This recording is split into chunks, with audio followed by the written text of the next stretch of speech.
What's going on, Badger Nation? Welcome to the PPC Den Podcast. My name is Michael Erickson, and welcome to the world's first and longest running show all about Amazon advertising to make your Amazon advertising life a little bit easier and a little bit more profitable.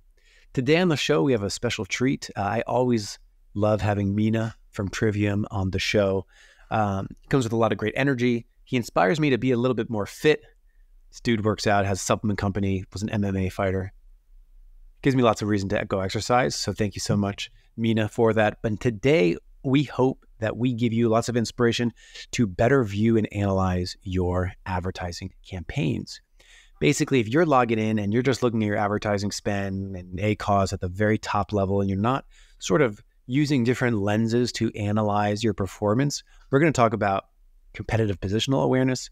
We're going to talk about business performance metrics. And of course, one of my favorites, advertising analysis buckets.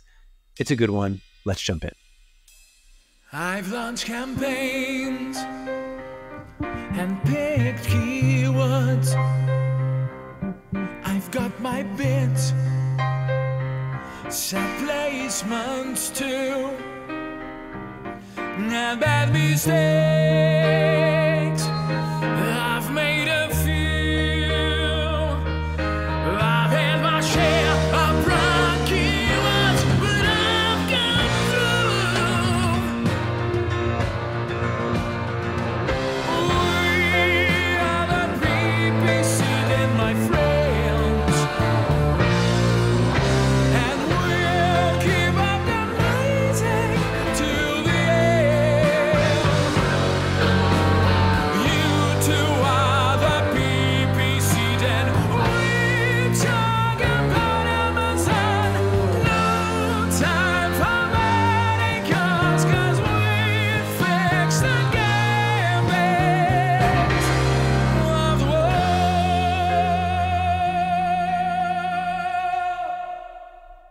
Coming at you live. Well, it's live for me. It's not live for you, listener. Coming at me live is Mina, Elias from Dubai. How are you doing? Mina, good to have you back on the show. It's good to be back. We weathered the storm in Dubai where half the that's city was right. flooded. It was good. It was fine. It was they obviously the media makes it like, oh, Dubai is sinking, but it's like I thought you were going to have this. I thought you were going to have this podcast from a boat today, from a little raft. canoe, from a little canoe. Yeah, it looked crazy. Like it looked like, I don't know. What Yeah. you see online is just a mere fraction of reality. Yeah, because I'm here and it's like, yeah, like, bro, like I'm driving for miles and then you see like, yeah, like there is a pocket where like there's some cars sinking and like, okay, but it's with the rest of the, I mean, 90% of the city is fine and then 10% was a little bit messed up. Yeah. Do you ever? What's the time zone there? Like, what time is it for you right now? 6:24 p.m. So it's GMT plus 4, I believe. Okay. Do you ever have any trickiness communicating with anyone in the U.S., like maybe West Coast time? Because that's always something I think about when I, want to use my location independence, my digital nomadism, my remote workness. When I think about going to another time zone, I think about the challenges of scheduling. But here we are. But do you ever bump into that? All the time. I mean, the maximum, like my last call has to end at like noon Pacific, which is kind of like, okay, it's noon Pacific, it's 3 New York, like Eastern time. It's fine. But also I think I like it because it's like, get all this useless stuff like off my plate. Like, you know what I mean? Like in California, it's like, oh great, let's schedule a call. Let's do this. And I'm like, my whole day is calls. And then I come here, I'm like, sorry, like I'm traveling. And then all of the waste falls away. And then you're left with like only what's important. And you're like, like actually I don't need to be on all these calls. I know you to be someone who's really disciplined. You're exercising a lot. You have a supplement company, you yourself been involved in MMA. It's also probably cool because you probably don't have a lot of meetings in the morning. What does your morning routine look like? Yeah, I wake up, I hit the gym. So wake up, let's say, like now it's been weird. I wake up at like 6 or 7 a.m., which is too early. I usually like to wake up at 8 and then hit the gym at 9. I'm done by like 10:30 and then straight to like a beach club, a mall, whatever. So I get to enjoy my day and have fun and go out and be in the sun. And then right around like 2-ish, I'm coming back home to like start setting up, and I work from 3 to 11. So I work from 3 all the way to 11. You know, not always. Like sometimes I'll work like 5 to 11. Sometimes I'll work like 2 to 8 or 10. But yeah, like usually Monday through Thursday, like I'm not going out or doing anything at night. It's all day stuff. And then Friday to Sunday, I'm off and I'm out and about, and like that's my routine. But always hit the gym first thing in the morning, and then it's nice because I get so much more sun here, which I think is very, very like beneficial health wise. More than California, because that's where Way you were more. previously. Yeah. Yeah, way more. I mean, listen, I'm blessed that I live in like, and I get so much sun and all this stuff. Like I have like floor to ceiling windows, and I'm east facing, so I get the sunrise, and I can work from anywhere from my building, and there's a lot of sun. But dude, it's just different when you can be out all day, and when it's always warm, so you're always at beach clubs and always at the pool. It's just different. Like I'm really soaking in a lot of sun, way more than in California. Yeah. I'm also an advocate of living in places that are extra sunny. Living here in Austin, I feel like it's such a summertime city. When the summertime, the whole place comes alive. It's great. Mm-hmm. Now, people aren't tuned in to hear us talk about Dubai. Let's jump into the meat of the episode. Play the transition music.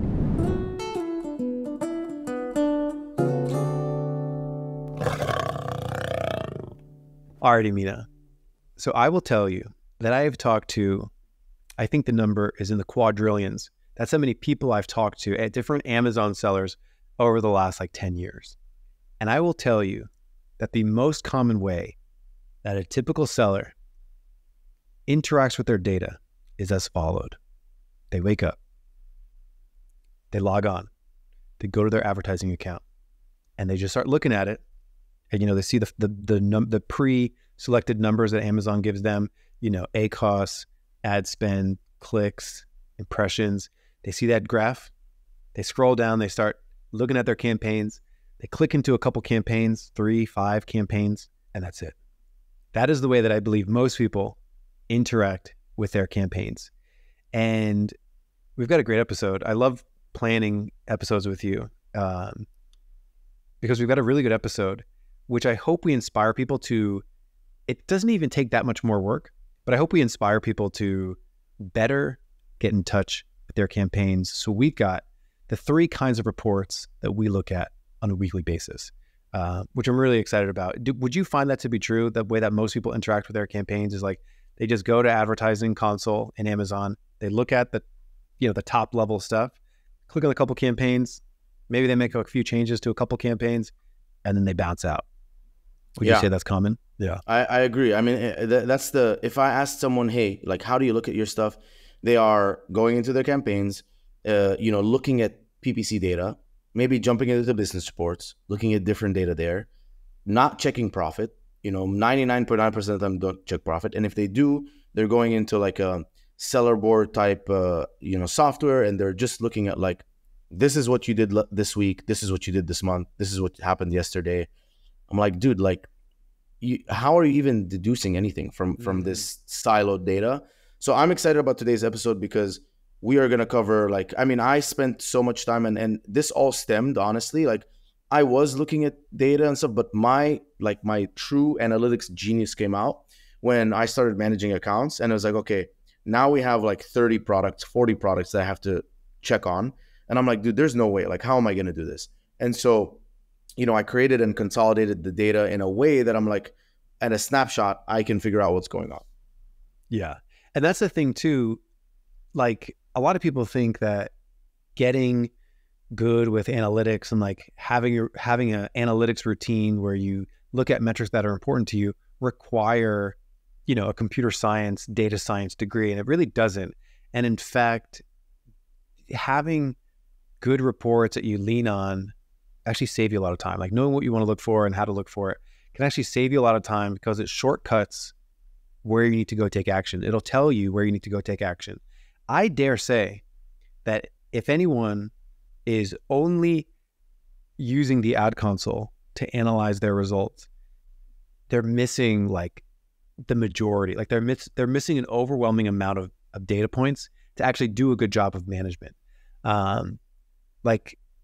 So with that, let's jump into the first category of reports.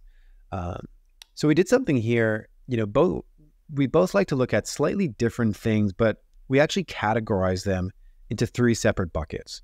And our first bucket here is competitive positional awareness. Competitive positional awareness, CPA analysis. So I really like this bucket of things. Competitive positional awareness. What do you like, sort of like, let's try to define that for people. How would you define this whole concept of looking at a report that gives you competitive positional awareness? Yeah, I mean, I think the easiest way to dumb this down is your organic rank, your sponsored rank, and how it relates to, your impressions, your clicks, your sales, like how all of that, how you take all of that into account. So the first thing, the report that I look at for that, and we look at a couple of reports. I think both of us have some similar reports, but first thing I look at is, okay, how do I combine my ads data with my ranking data with my search query performance report data? So, I created a macro where I combined the 3, where I'm like, okay, cool. Let's download the search query performance report. And then those are going to be the search terms. I can see my impression share, my click share, add to cart share, and purchase share. And that kind of gives me like a little bit of a insight onto the funnel from that keyword. Then I overlaid, organic and sponsored rank from Cerebro. So now I'm seeing, okay, what is my organic rank? What is my sponsored rank? And next I'm like, okay, let's add some ads data from search term report. So from that search term, across all the different campaigns, how much money am I spending on it? What's the click-through rate? And what's the conversion rate out of that search term? And so now I'm tracking and I'm saying, okay, cool. With that search term, what is my organic sponsored rank? If it's low, if let's say the organic rank is low, sponsored rank is low, but I noticed that my purchase share is high, I'm like, okay, cool. It looks like the bottom of the funnel is good. I look at my impression share. I'm like, okay, I have a 0.4% impression share. Let's try and bring that sponsored rank up. So I'll bring the sponsored rank up, look at how much I'm spending. I'm spending $50, maybe I'll go spend $75 on it, and then go back and look, okay, how's my impression share? Did I gain more? Did I gain more clicks?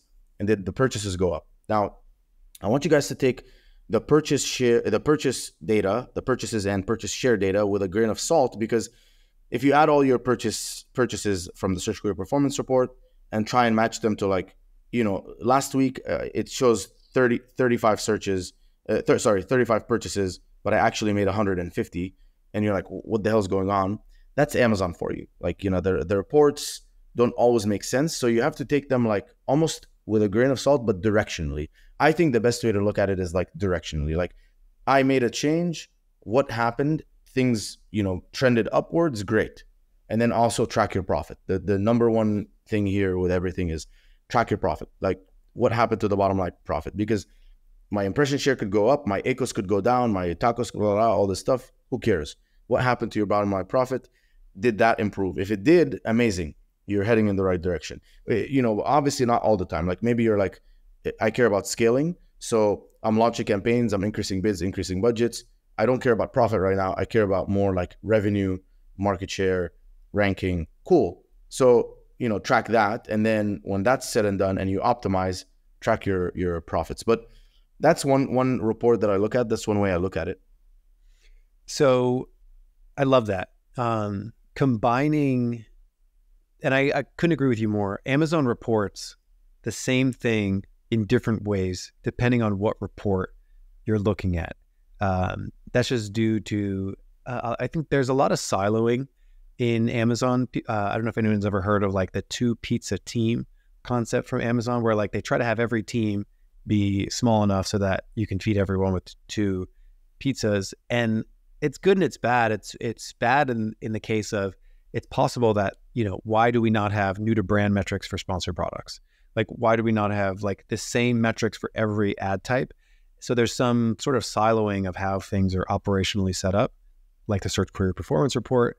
I have to imagine that when that got built, there wasn't a representative from like advertising, because they would have needed like a sponsored product representative, sponsored brand, sponsored display to sort of all come and inform that kind of thing. So it'd be cool to have better congruency between all these different reports. But with all that said, the big thing is that it is directionally correct. So like that, to me, that's the most valuable thing when we look at competitive positional awareness, in the sense of we had someone contact us. They were confused as to why their sales went down. So, March was maybe 50,000, April's pacing for like 45,000. So it's 40,000, something like that. And they're like, why are sales going to be down in April versus March? The first thing to really address, even before you like start ripping apart the advertising campaign, is this sort of concept of competitive positional awareness. So for us, we went ahead and looked at reports related to, did the market contract? Like, are there just fewer sales happening in general right now?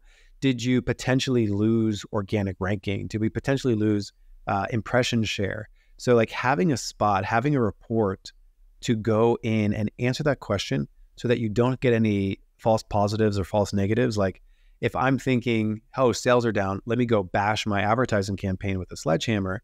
Let me start pausing things or launching things. You want to take that beat and actually look at, did a competitor leapfrog me?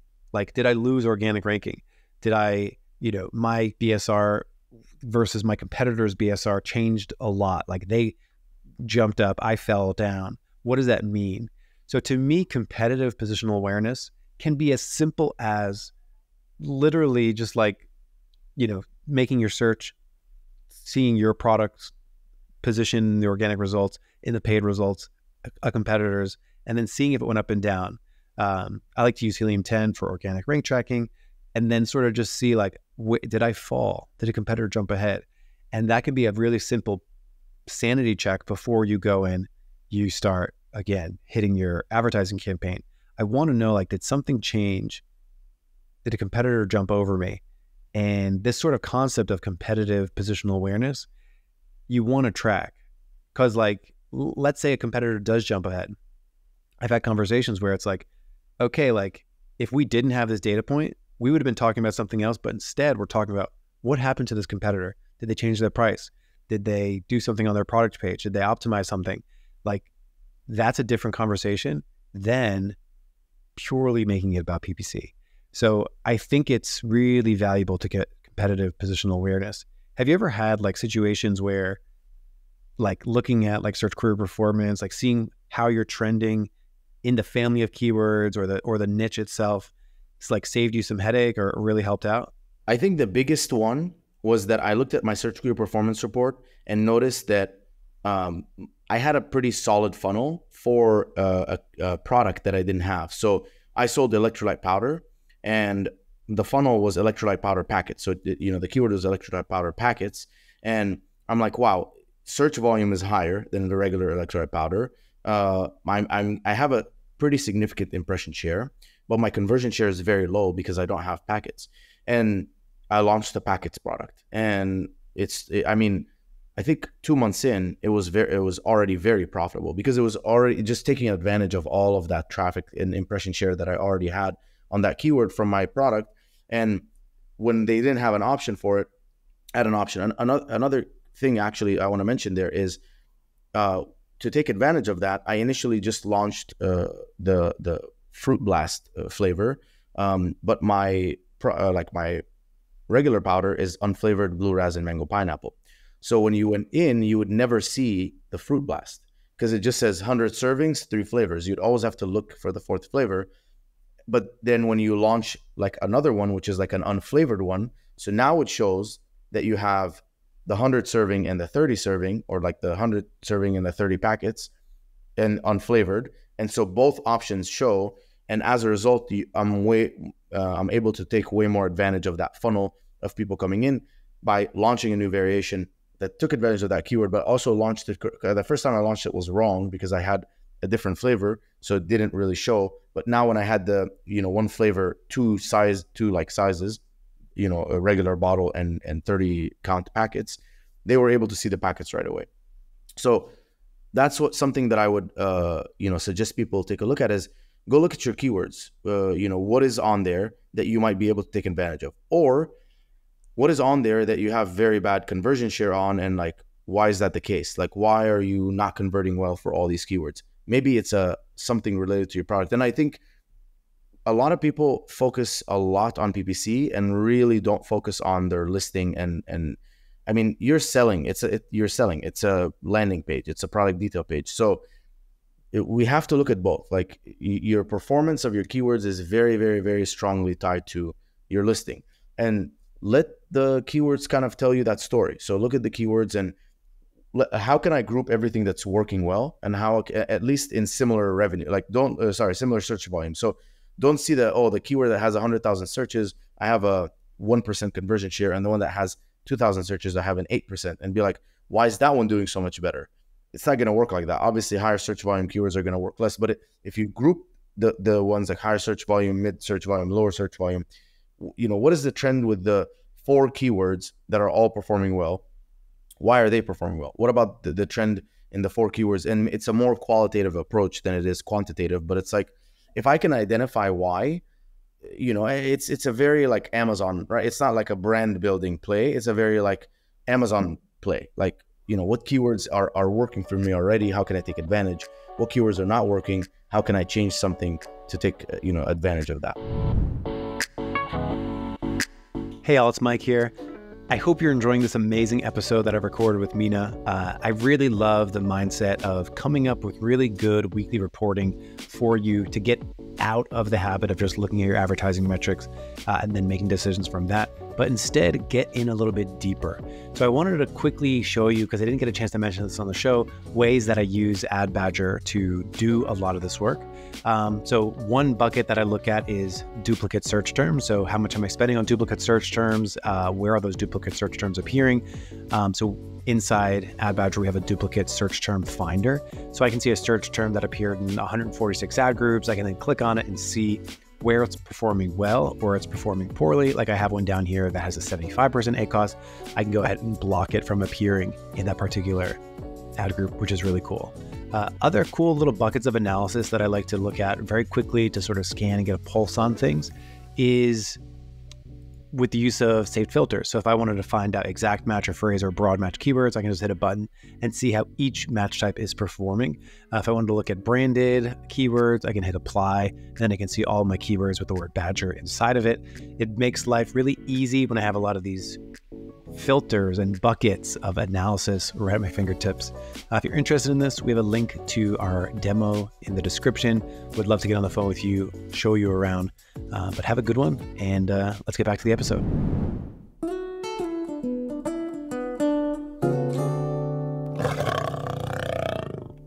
Alrighty, this next one is actually a newer addition for me. I probably just started looking at this type of report probably like 2.5, 3 years ago, which is because I thought, hey, I'm a PPC guy. I got, I don't manage a store. I know all about PPC and how it impacts store. I see so much things. I'm only focused on PPC. But I think a trend is, if you're a PPC person, got to start stepping outside of PPC and look at the second category of reports, which is business performance snapshots. So this probably comes as second nature for you because you have your own brand. So you can approach things with a really business optimization mindset. So PPC is a part of an overall picture. So you probably had an overall picture that you look at very regularly, probably before I did. So this category of business performance snapshots, walk us through, like, what are the kinds of things you look at and how does that influence how you approach PPC? Yeah, I had a very big shift. So, before, when I was managing my brand, I optimized the listing, I got reviews, and 90% of my time was spent on PPC. That's how I became like the PPC guy, right? Because it's like, like if you just look at like what everyone talks about, right? Like just any seller, they're hyper focused on PPC, trying to make that work. And 10% of their time is like, okay, I optimized the listing once, done. I optimized the SEO once, done. And I wanted to make my brand work on direct to consumer. So I created a Shopify store, and then I hired this consultant, Clifton. And, I said, Clifton, I'm willing to spend money. I want to make this work off of Amazon. I was in the phase of like, I want to diversify. So he's like, cool, I got you. And then he would break down the strategy for me. So I said, okay, what I'm going to do is I'm going to build landing pages. And you know, I'll try 3 at first, and we'll see, you know, which ones work better. I'm also gonna build some ad creatives for you. So there's gonna be a few different ad creatives based on like different like advertising pillars, and they're gonna have different copy. And then I saw him run the ads. So he went on Facebook and he started running these ads. And you know, I would see the ads and I say, okay, cool. I would look at the performance. Click-through rate is this, you know, conversion rate is that, whatever. And it clicked all of a sudden because he kept saying, okay, I'm looking at these ads and I'm looking at the click-through rate of the ad. And if it's under this, I'm optimizing. If the CPM is too high, I'm optimizing. And then you know, I'm gonna look at the landing pages. And you know, if the conversion rate is under, you know, this percent, I'm gonna try and bring the reviews up. And he, you know, he changes the different things. And then it all clicked for me, and I was like, this is exactly how Amazon works, but we never look at it that way. So if you think about it, if you kind of take a big step back, when we run ads, what we're doing is we're showing our ads on Amazon in the search results. And so we're getting all these impressions.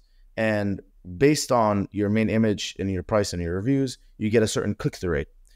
Because that's, you know, people are going to see you versus your competitors. They're going to be like, oh, this one looks more interesting, has a good price, they click on it. And then once you're in the landing page, you have, you know, the different elements, the rest of the images, the videos, whatever, brand story, premium plus content, and that's your conversion rate. That's what affects your conversion rate.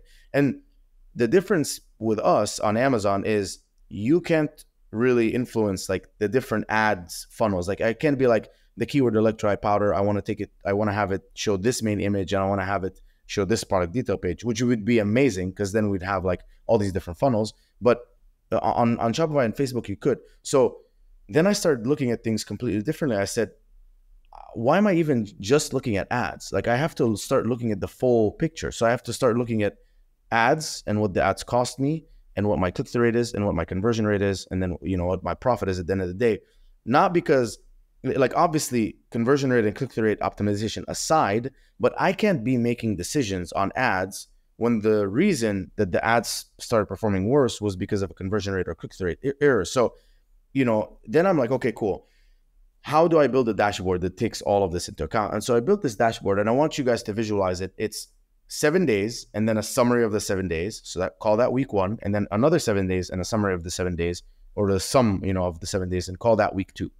And the columns are as follows. I had the PPC spend, so I'm tracking my spend.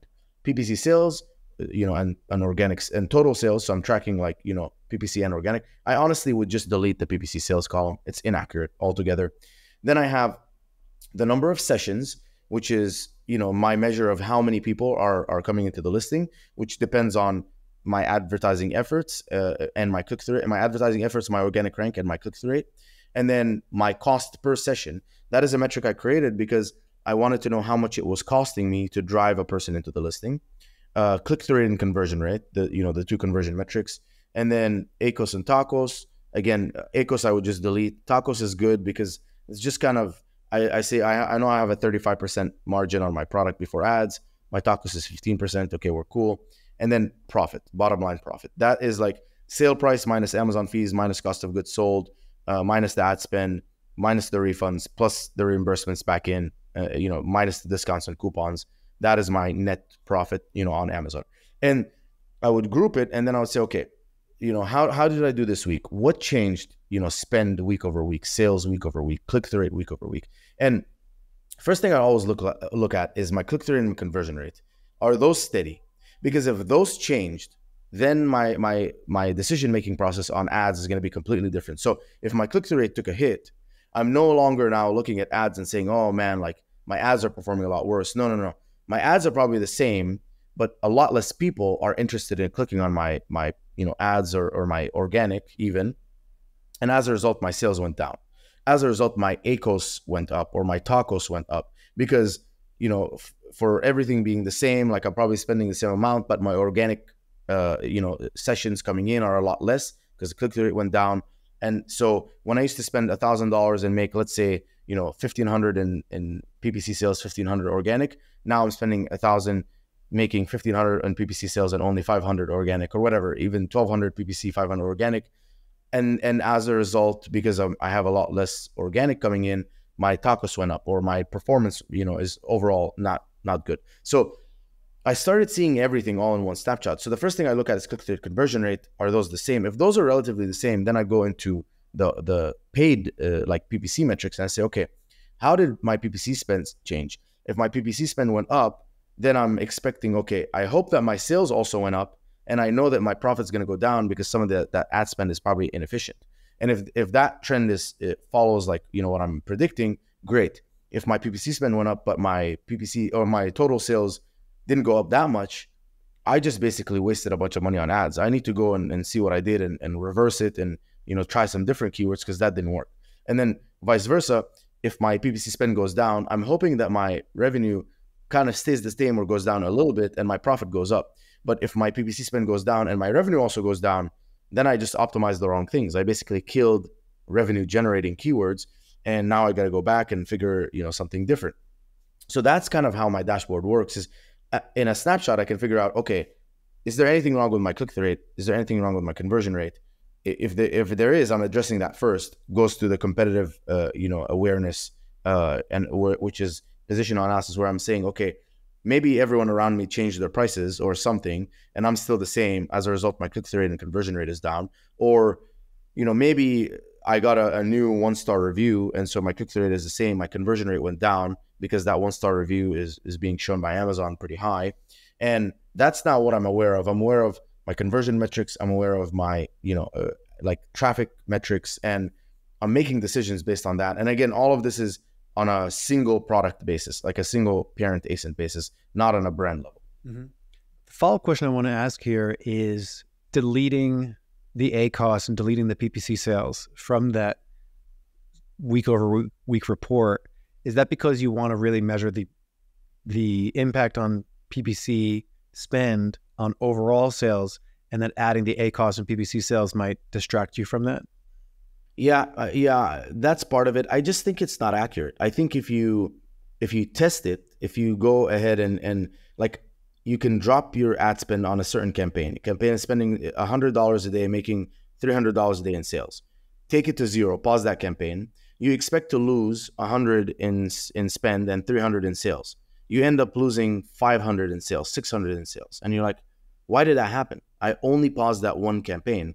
And so you realize it might be that it's influencing organic, or there's an attribution issue. But in both cases, if changes to PPC affect more than PPC, then we don't even need to look at PPC. We just look at the total, because that's what's being affected. It's not like you change PPC and organic is unaffected. And this is the biggest thing. Like, I still get some old school clients come in and they're like, you know, like, how can we track like that your work is like this is organic? I'm like, dude, organic doesn't exist anymore.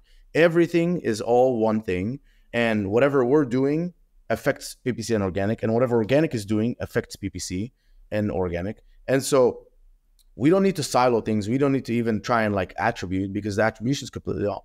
And if you ever had a conversation with the reps, like AMC reps, right, and they're like, oh, look at the path of the sale, they'll show you all the ads. They'll never show you the organic. And then you'll always notice that the longest one wins. The one that is sponsor brand, sponsor product, sponsor brand, sponsor display. Oh, that's the one that converted the best. And I'm like, who are we kidding, dude? Like, all of this data is so messy. They're trying to convince you that the more ads you run, the better, which is, I mean, obviously anecdotally, if you just run more ads, you'll notice you'll make more sales. But trying to break things out, it no longer exists. If on Amazon, they're literally selling you this data showing you like, hey, you know, your customers are clicking on 5 different things. Like, if they clicked on 4 ads, you don't think that one of them was also an organic result. And so it doesn't matter. At the end of the day, our goal is now showing up our product in as many places as possible, trying to get people in and get them to convert, and then trying not to do it in a redundant way, which is, you know, what we talked about a little bit earlier, where if you have a high organic rank and a high sponsored rank and a sponsored brand video and a headline search ad, are those all helping? Or can I cut down that sponsored headline search ad or the video and just keep the organic and the sponsored and see what happens? Maybe I'll spend less and maintain my same amount of sessions coming in, and I'm like, okay, cool. This was just redundant. They were not unique visitors. They were people that were clicking on multiple ads. I really do agree with you in the sense of Attribution on Amazon is really old. It's like old style, where it's almost like assuming it's like the click path is only one step long. And I think as soon as you start to peel back layers, I'm like, well, wait a second, it's not one click long. Most of the time, it's not one click long. And I think that, like, even if I think of Google Analytics, the way that Google Analytics works today, they have attribution selectors where you can take revenue and divide it up between every single click that took place. So if somebody clicked on you organically and then they open up an email of yours, it'll divide up the revenue between both of those. So you can sort of get a sense of like the full impact of everything, versus looking at your organic results and having it tell you that it had one conversion, and then looking at your email and having it say that it had one conversion. Looking at different lenses and being able to sort of toggle how you want to give attribution. Maybe you want to give no attribution to first clicks. Maybe you want to give no attribution to last clicks. You only want first click attribution. But like selecting what value you want to assign to different clicks in a funnel is something that I wonder if Amazon will ever have. I'm not sure.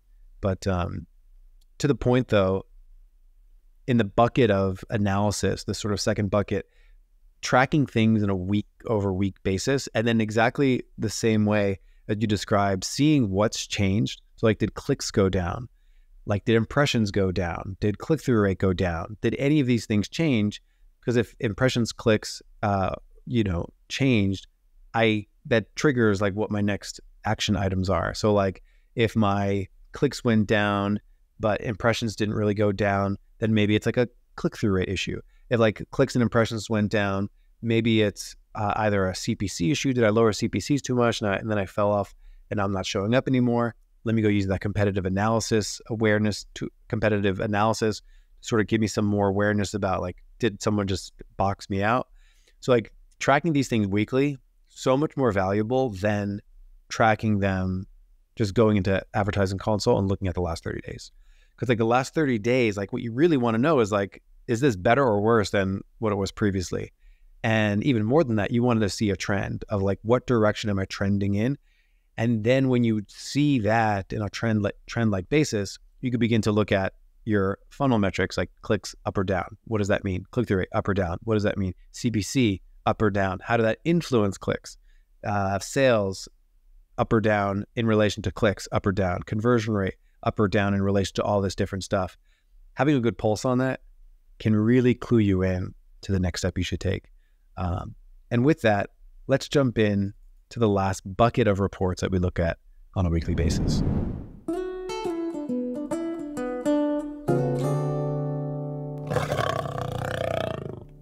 Alrighty, this last bucket, I feel at home in this last bucket. It's advertising analysis.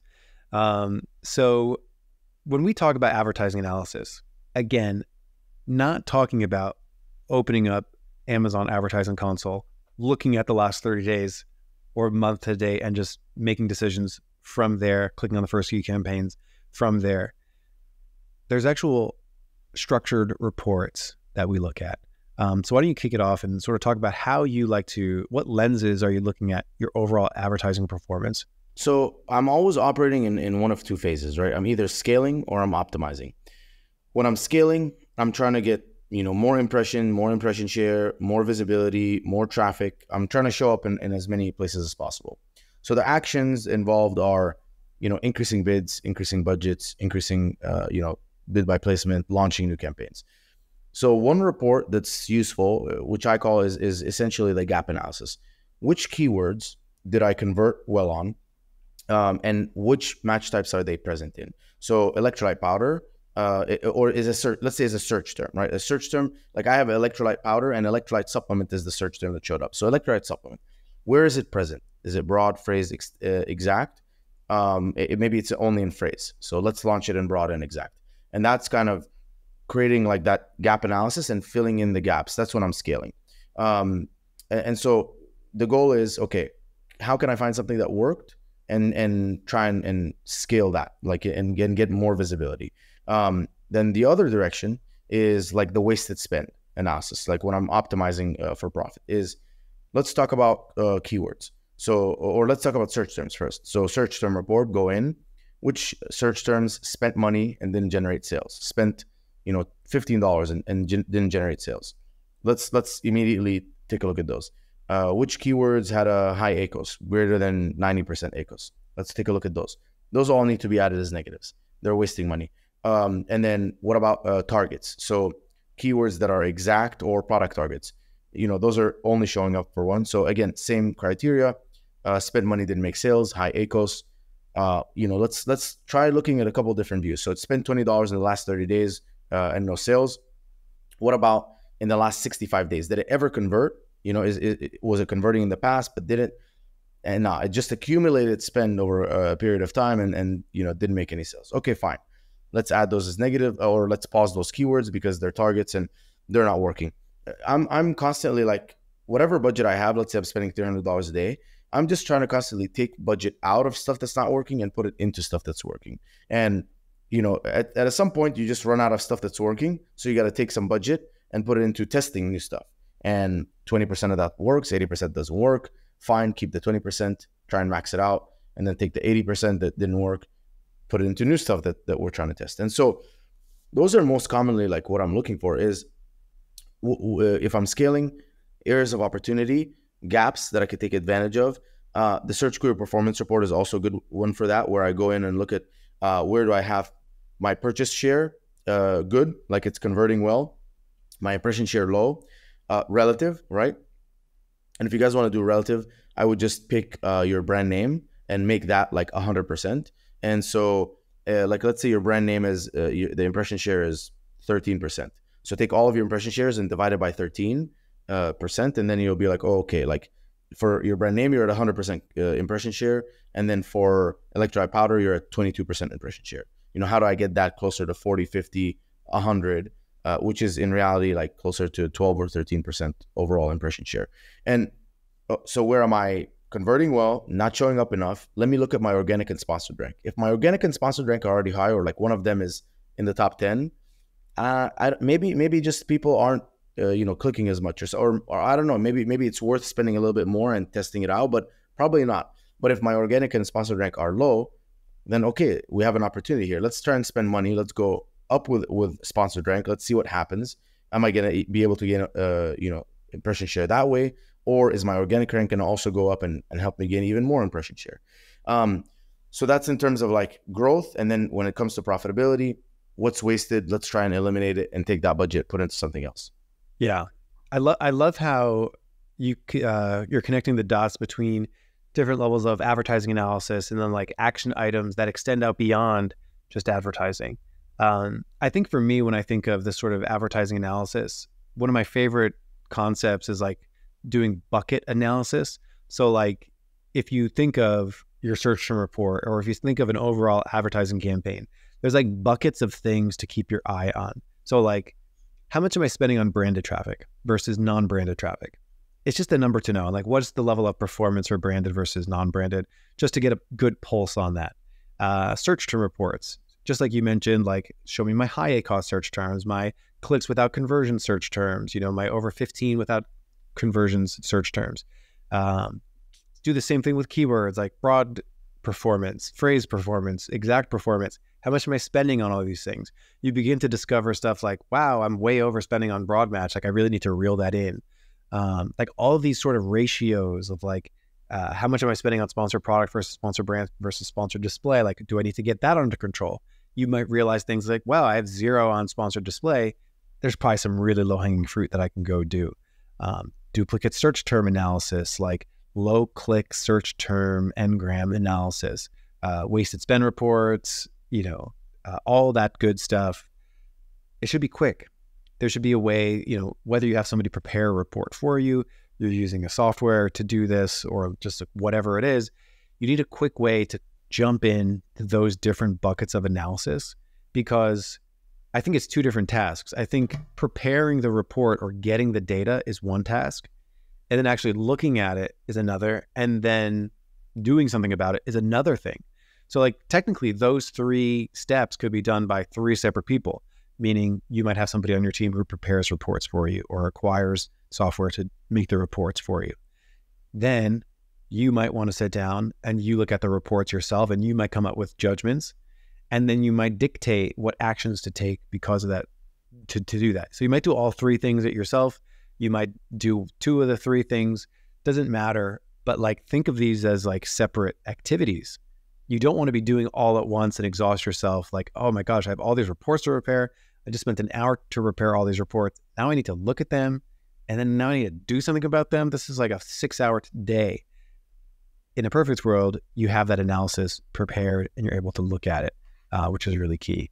So yeah, advertising bucket analysis is way superior than opening up Ad Console, clicking on a couple campaigns, because like you're looking at things so isolated from like how they actually impact versus like, okay, like I'm spending way too much on branded traffic and it's influencing my overall performance. I need to do some more testing, just like you mentioned. If people log in and only go to the advertising console, click on a few campaigns, and don't do any of this, what words do you have for them? Good luck, man. Good luck. In 2024, good luck. You're going to get crushed. Because Amazon is just becoming like 1,000 times more competitive, and it's just becoming more sophisticated. You know, I'm sure back in the day, you could pop up some shit on Google or some Facebook ads and it would crush. And now it's like, you need to churn creatives every other day. And like, you know, with Google, it's like, it's the same, you know, things get more sophisticated. You know, I like how you broke that down into find someone to prepare the reports for you. A lot of times, you just need to pay someone on Fiverr to build some macros for you.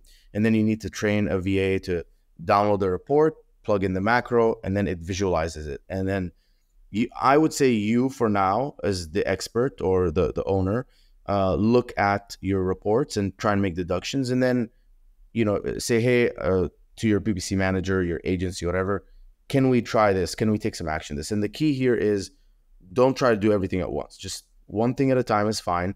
I'm looking at all these reports and I'm usually like, you know, 2%, 1% I'm taking action on and saying, let's try this thing. Because I know if I take action on too many things, it's not going to work. Like it's just going to be too many things at once and it's going to be noise. And I know that we talked about a lot of reports today.